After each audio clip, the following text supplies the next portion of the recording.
CNN host calls out the racism of an L.A. city council person, and it is artful to watch. Here it is. Totally understand, but it wasn't it wasn't just that you didn't stand up. You also took part in the conversation. I mean, in it, you said you compared the young black child of a fellow councilman to being an accessory, like a luxury handbag. Well, let me give this some context, because one thing I really wish that the media did was provide context and sort of, it was much more nuanced, these general comments. Now, I mean, I can play it for them, and we don't need to. I mean, let's play. Then let everybody hear what you said. Here, let me play this. What I want to say. Well, let's play it.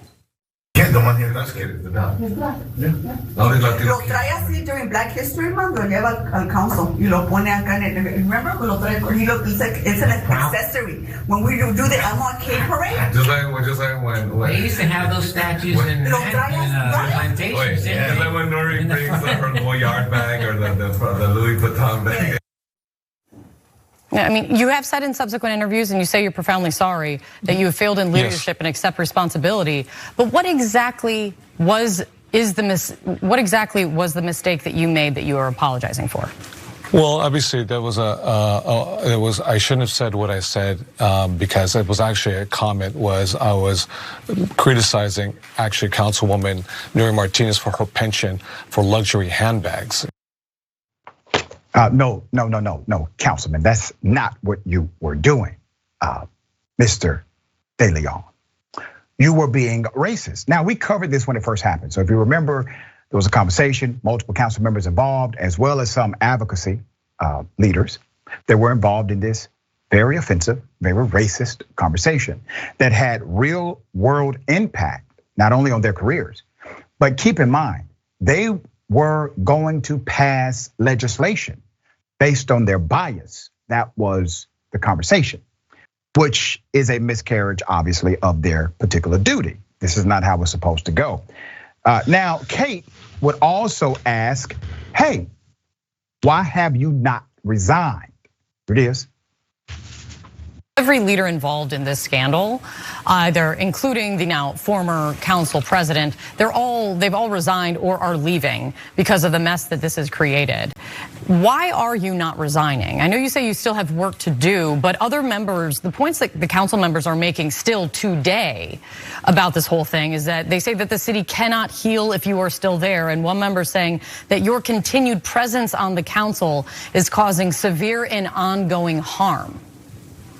Well, let me say this, Kate, and let me be very clear about this. In a democracy, the voters make the decision, not folks who are in the peanut gallery or political pundits or even my own colleagues.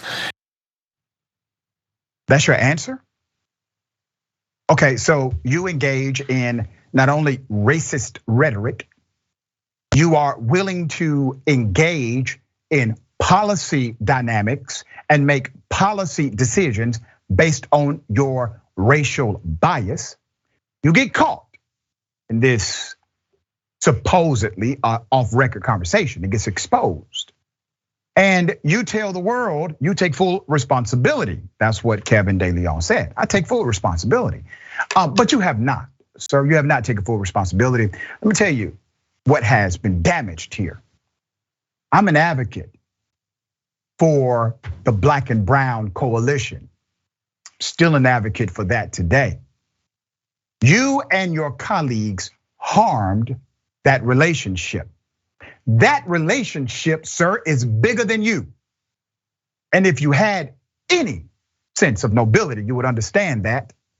Step away, reflect, maybe come back as a real redeemed individual. But you're not even able to answer simple questions about yourself, which leads me to believe you have not dealt with what you did in an authentic way. There's more. Why is he still attending the council meetings? Well, it was polled. Here it is.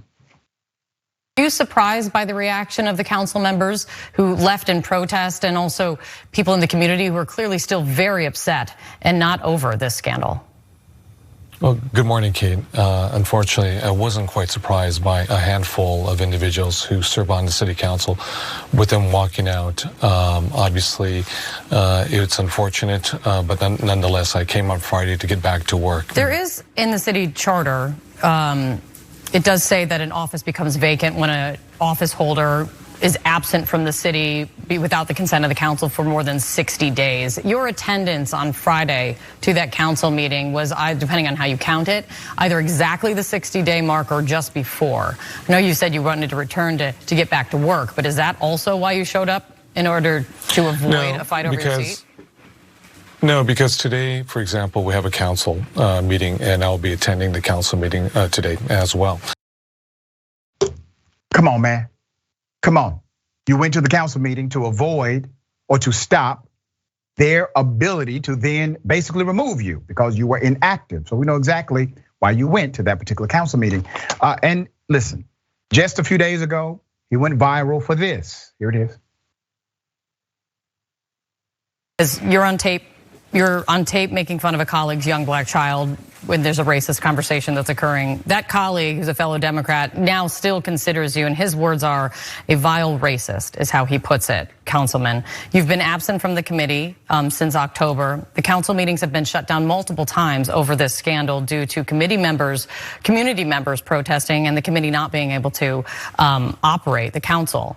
And then last week you got into a physical fight, no matter who started it, and I know there is video that has come out to show how serious the altercation did become. But you got into a fight then on Friday with an activist. If this was anyone else, would you say that the person I just described is serving their community well? No, let me say this, Kate, is that's not the person who I am. Let me underscore that. I have a body in a history of progressive, policies that have improved the human condition for all individuals, regardless of who you are, regardless of where you come from, regardless of the color of your skin or your legal status or who you love or which God you pray to. That's who I am. You're a lie. Let me tell you why. Now, I'm not highlighting the fight. You may have been defending yourself based on some commentary. I don't know. But I do know this. You're not the person you proclaim to be. You're not the individual we thought you were. Yes, you have championed particular legislation that I agree with. Yes, we believe that you were one of the authentic allies to the fight for fairness, progress, equity, unity. What was exposed is your hypocrisy. That was exposed. Now, if I allow you to get away with this, if I say, you know what, the guy actually does vote the right way, that's all there needs to be. What makes me different than a racist ass Trump supporter? When individuals know they're racist and know their heart is not in the right place, but they continue to support them because they may vote a particular way. At some point, there has to be a moral and ethical rule, culture that cultivates the heart of a person as well as their politics. Because out of your heart, sir, the mouth speaketh. And you spoke out of your heart. I'm not saying you cannot change. I am not saying you cannot redeem yourself, but I am saying that when you hopped on CNN, you were lying your ass off. You have not dealt with your own humanity or shortcomings as it relates to race in America. Which also tells me that even though you may make the right decision based on policy at times, you are also prone to make the wrong one. All right, Farron, thoughts here. It really comes down to which is the real persona and which is the fake persona. Are you really the individual seen, roughing up the guy on the video? Are you the guy on tape making those racist comments? Or are you the guy out there fighting for progressive causes? One of those is the real you, and they do not coalesce together. And at this point, it's starting to look more like the fake you is the one voting for progressive measures because you think it'll help your career. The real him is the one we heard on that tape. That's my belief as well. It's unfortunate, but we have to show that we're different than those we come against.